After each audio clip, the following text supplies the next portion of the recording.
Shalom Abracha, que le bon Dieu vous protège dans la santé, la joie, la prospérité, Keneratson. Vous savez, aujourd'hui, malheureusement, il y a beaucoup de questions qui se posent.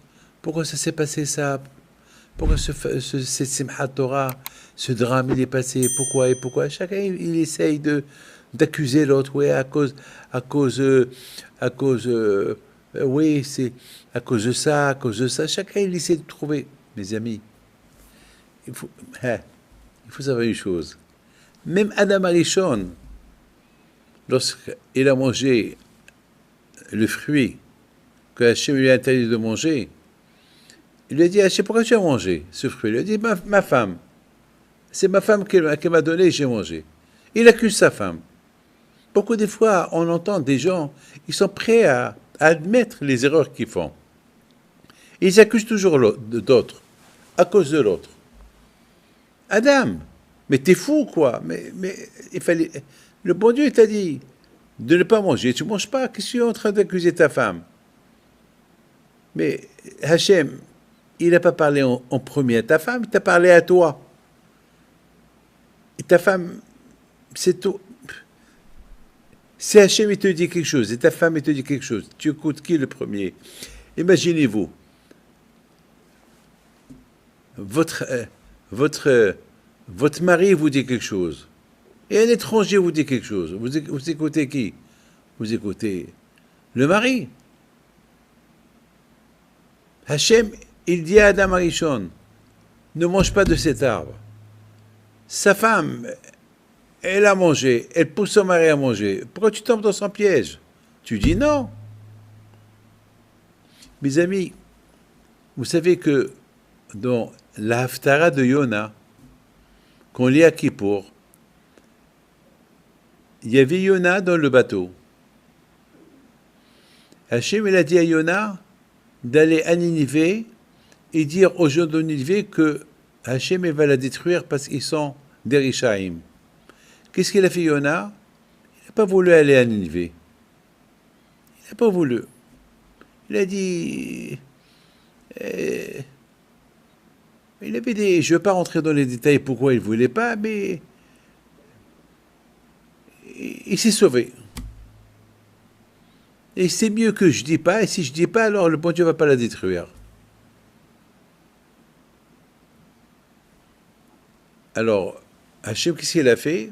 Il a envoyé une tempête dans la mer. Il y avait là-bas des centaines de personnes dans le bateau. Et chacun, il a commencé à prier à son Dieu. Vous savez que ils étaient tous des idolâtres. Chacun il prie à son Dieu. Et à un moment donné, les gens du bateau, ils voient Yona assis dans un coin. Ils lui ont dit, mais pourquoi toi tu pries pas? Mais lève-toi, prie. Comme Kera El Elohecha. Pourquoi tu pries pas? Nous on prie, toi aussi tu pries. Qu'est-ce qu'il leur dit? Aïe, aïe, aïe. C'est à cause de moi. C'est à cause de moi qu'il y a cette tempête. Parce que je me suis sauvé du bon Dieu. Alors, il y a le Rav de Brice qui dit, mais je ne comprends pas Yona. Pourquoi Yona, il ne va pas dire à ces gens-là, c'est à cause de vous qu'il y a cette tempête, parce que vous êtes tous des idolâtres. Pourquoi il s'accuse à lui? Le contraire. Il se paie, c'est à cause d'eux. Vous savez que lorsqu'on est idolâtre, Hachem, il n'est pas content lorsqu'on est idolâtre. Alors pourquoi? Vous savez, mes amis, dans cette soirée du vendredi soir, il y avait là-bas malheureusement, il y avait là-bas des danses et tout. Il y avait une statue. Ils tournaient, ils dansaient autour de la statue. Alors il y a des gens qui ont dit, oui, regardez, qu'est-ce qu'ils étaient en train de faire? Moi, je leur ai dit, les pauvres, ils ne savent pas. Ils ne savent pas c'est quoi cette statue. Mais pourquoi tu penses qu'à cause de cette statue qu'ils ont eu ce qu'ils ont eu? Peut-être c'est à cause de nous. Nous, les religieux. Nous, qu'on a une barbe. On se critique. Peut-être c'est à cause de nous. C'est pas à cause d'eux. Pourquoi tu les accuses? Toujours les gens, ils essaient d'accuser d'autres personnes. Avant d'accuser d'autres personnes, accuse-toi à toi. Peut-être c'est à cause de toi. Il faut pas être facile. C'est facile d'accuser quelqu'un. Mais il faut réfléchir. Alors le Rav de Brisk, Alav Shalom, il dit, regarde, Yona, il aurait pu leur dire, eh ben, cette tempête, c'est à cause de vous, parce que vous êtes tous des idolâtres. Regarde, vous avez tous chacun son Dieu. Alors le bon Dieu, il est en colère contre vous. Non, il a dit non. C'est à cause de moi, parce que c'est moi le fautif. Je me suis sauvé du bon Dieu. Alors voilà, l'eau ne va pas, la tempête ne va pas s'arrêter jusqu'à ce que vous me jetez dans l'eau. Voilà, mes amis, ce qu'on apprend de là.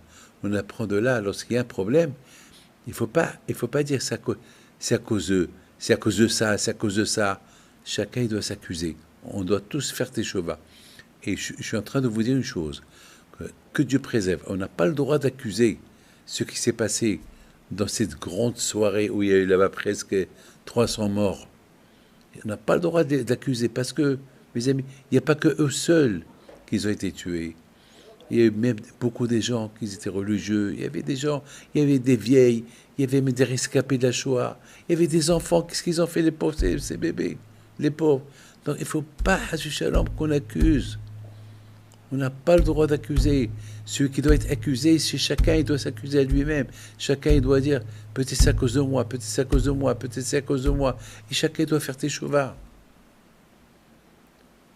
Que ces gens-là qui nous ont quittés là-bas, qui seront 100%, ils sont à Gan Eden.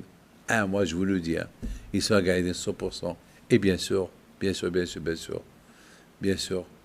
Hachem, il envoie fois Hachem aux malades. Il y a presque 2-3 000 blessés. Quel drame. Et que Hachem, il aide tous ces gens-là qui sont kidnappés, qu'on les trouve vivants à mes cœurs. Que le bon Dieu protège. Amen.